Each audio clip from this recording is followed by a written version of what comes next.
సమైక్యనాదంతో ఢిల్లీ వెళ్లిన సీమాంధ్ర నేతలు తమ వాదాన్ని వాయిల రవి, దిగ్విజయ్ సింగ్, మోతీలాల్ ఓరాకు వినిపించారు. రాష్ట్రాన్ని విడదీయొద్దని విన్నవించారు.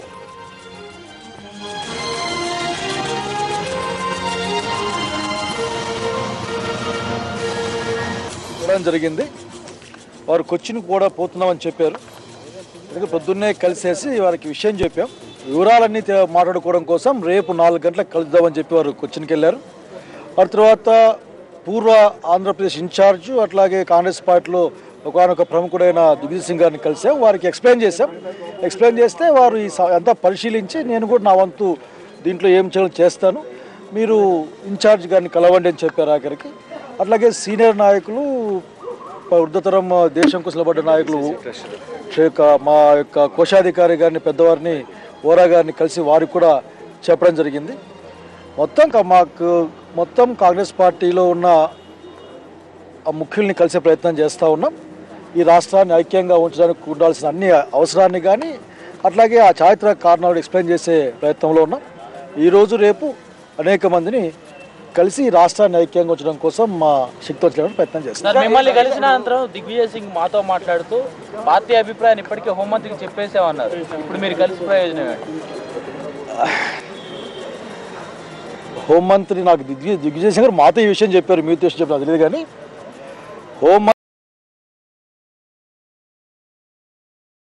హోంమంత్రి గారికి పార్టీ ఏ విషయం చెప్పిందో మాకు కూడా తెలియదు. మీరు చెప్పిన ప్రకారం అయితే, మీ మాట ప్రకారం.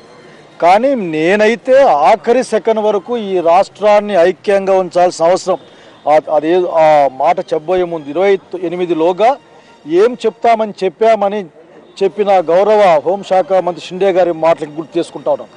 28 తారీఖులోగా ఏదో చెప్పామని చెప్పాము, కానీ ఏ విషయం చెప్పామని చెప్పిన సంగతి గుర్తు చేస్తూ ఉన్నాను. సో మాకున్న అన్ని అవకాశాలు ఉపయోగించుకొని రాష్ట్రాన్ని ఐక్యంగా ఉంచేందుకోసం ఉండాల్సిన అన్ని ప్రయత్నం కొనసాగిస్తాం. దాని తోడు ప్యాకేజ్ ఒకటి అనౌన్స్ చేస్తే బాగుంటుందనే అభిప్రాయం కూడా ఉంది. ఆ కాదు తీసుకొని అట్లా ప్యాకేజ్ కూడా తెలంగాణ ప్రాంతానికి వెనుక ప్రాంతాలతో ప్యాకేజ్తో పాటు వెనుకబడిన రాయలసీమ జిల్లాలు కానివ్వండి, సమైక్య ఉత్తరాంధ్ర జిల్లాలు కానీ వెనుక ప్రాంతాలు ఉండే అన్నిటికి కూడా ఒక ప్యాకేజ్ అనౌన్స్మెంట్ కొడతా ఉన్నాం. ఏదైనా సరే సమైక్య ఆంధ్రప్రదేశ్ రాష్ట్రాన్ని సమైక్యంగా ఉంచమనే కోరుతున్నాం తప్పితే వేరే ఆలోచన మాకేమీ లేదు. ఏ ప్రపోజల్ కూడా మాకు అంగీకార యోగ్యం కాదని కూడా మేము తీర్మానం చేసినాం. ఇందాక చెప్పినట్టుగా పెద్ద నాయకులు అందరూ కూడా, ఇందిరాగాంధీ, నెహ్రూ, రాజీవ్ గాంధీ అందరూ కూడా ఈ సమైక్య రాష్ట్రాన్ని కంటిన్యూ కావాలని చెప్పినటువంటి దాన్ని ఈనాడు డిస్టర్బ్ చేయటం అనేది సమంజసంగా లేదు. దేశ భద్రతను దృష్టిలో పెట్టుకోవాలా, ఐక్యతను దృష్టిలో పెట్టుకోవాలా, సార్వభౌమాధికారాన్ని దృష్టిలో పెట్టుకోవాలనే దృష్టిలో మేము చెప్పడం జరిగింది. దానికి ఎప్పటికి కూడా కట్టుబడి ఉన్నామన్నమాట మీకు మనం చేస్తా ఉన్నాను. సింధే గారి ద్వారా మీకు ఏమైనా ఇన్ఫర్మేషన్ ఉంటుంది, సింధే గారితో కలవండి, మీ అభిప్రాయాన్ని చెప్పండి. మాకు చెప్పింది వాళ్ళకు కూడా చెప్తే బాగుంటుంది అంటే వారితో కలుస్తున్నాం.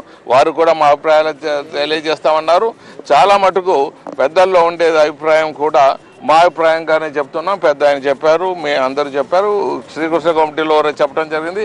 వెనుకబడిన వర్గాలు అని ఏమన్నా ఉంటే ఈ మూమెంట్ అంతా వెనుకబడిన ప్రాంతాలు ఇష్యూస్ అనేది ప్రతి జిల్లాలో ఉంటుంది, ప్రతి టౌన్లో ఉంటాయి. అంటే ప్రతి ఇష్యూ ఉన్నప్పుడంతా విభజనలు జరగవు. విభజనలు పరిష్కార మార్గానికి పోవాలని మేమంతా పెద్దల ద్వారా కోరటం.